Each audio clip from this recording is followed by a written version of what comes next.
So Garth, you've made an awful lot of people in Ireland, both north and south, extremely happy with the news that you're going to be coming back here to play next September the 9th and 10th.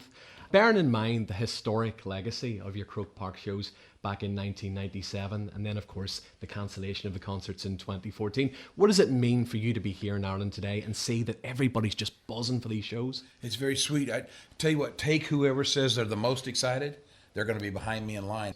When people go, why Ireland? It's not because you haven't played, it's because you have. Okay. Right? You can suck and still have the best night of your life here. It's just how it works.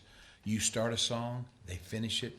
I can do that all night long, man. You've literally just played 3 very intimate acoustic solo shows in Nashville at the Opry and the Ryman. You know, how special were those nights for you? They're very special. I'm kind of a band guy, so I love having Jimmy Mattingly on fiddle right there, or Palmer back there on drums. They're the kind of guys that kind of make you feel safe, you know, in there. But the one-man show is fun because it's more like a conversation between you and the people that allow you to get to be you. So it's fun. It runs on the never knowing what's going to happen side, which has its blessings and its curses. So it's fun. I like them both. I think the dream gig would probably be some kind of marriage between the two of them. You see, you mentioned there the blessing and the curses, right? I saw, or I heard you say in an interview earlier this year that, you believe the reason why you as a singer, songwriter and performer have impacted so many lives of all ages all over the world is the fact that you say your curse is that you're nothing special, but your blessing is that you're nothing special. Do you think, despite the success, the reason why even today you're still so grounded and you're still making music that the everyday man living a normal life can relate to, do you think that ultimately comes back to your father and just how much of a realist he was? Yeah, I think Mom and Dad were both very much realists. They made things happen for 6 kids with no money, right? So I think what keeps you grounded is there are people that are around me every day that are 1,000 times better looking, younger, sing better, write better, and they can't get arrested in the music business. So I think you just realize that things happen sometimes for the undeserving, right? And you just make the most out of what you're given. So when people go, what's it like to be back here in Ireland? It's a twofold question. One, of course, it's great to be back here in Ireland, but after 2014, here's that opportunity that you're given that I'm talking about.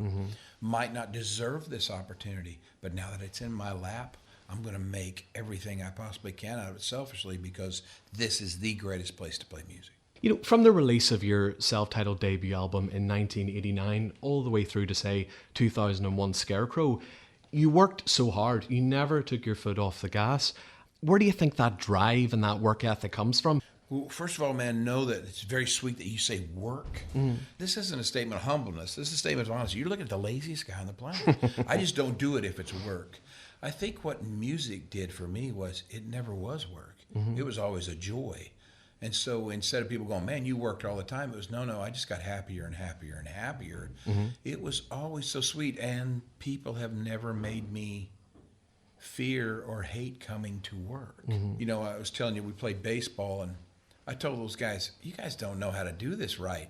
You need to walk into a stadium where everybody in every seat is for you. That's the way to go. And it's so much fun just to play music and have people come here, know every word, and sing along with you. But through the 90s in particular, when you were selling more records and more tickets than anybody else, did you ever reach a point where you almost felt like you were competing against yourself, your past project, to try and top it? Yeah, but that's fun. I mean, when we walk into this stadium, we'll be competing with 97. Yeah. We'll be competing with a point. And I like that. I think that's fair. That's how you kind of judge things. So I'm okay with that. Some people go, no, that's taking it too serious. To each his own. For me, if you've ever been to a concert, it's a pain in the ass to go to a concert. You got to go online. You got to get your tickets if you're lucky enough to get them. Then the final day of the show, you got to face traffic. In some stadium stores, parking was more expensive than the ticket. Yeah. Then you get in there, and now you're with all these people. They've got COVID rules. They've got this rule, that rule. And it's how hard people work to come tell you they love you. That's tough. So my thing is, I think you owe it to yourself for the show that they're attending to be the best show you've ever done. I think that's just trying to treat people fair. I just want to say to you, just literally finally, when I was 15, I went to see you in the King's Hall. At the time, I had no interest in country music, Yeah. right? And straight after that show, I just threw myself into, discovering the Dixie Chicks, Tim McGraw, Brad Yes. Paisley. And last month, I actually won a New York Festival's Radio Award for Best Country Format. Oh, no I kidding. beat Keith Urban, and that is all down to you. But I'll text Keith when I get out of here. but That's great. does that dawn on you? Because for sure, next September, there's going to be 15-year-olds brought along probably by their parents, and you're going to impact their lives the same way you did mine. That's very sweet. Well, what I remember from the King's Hall in Belfast there was my ears were ringing for like 3 days after that too. That's a fun thing, and they give you rules before you go out about how North is different from South. And forgive me for my ignorance from not being here. Couldn't tell a difference. Just love, loud music. They knew the words, they knew everything. So I got to tell you, as much as the artist may have affected you that night, you affect the artist. I mean, that's the marriage, right? Now multiplied by 80,000 people. Imagine how crazy this thing could get. Wow. Garth Brooks, thank you so much. Bucket list ticked, and roll on September. Congratulations. Thank you, man. Thank you. Congratulations. Keith Urban, second.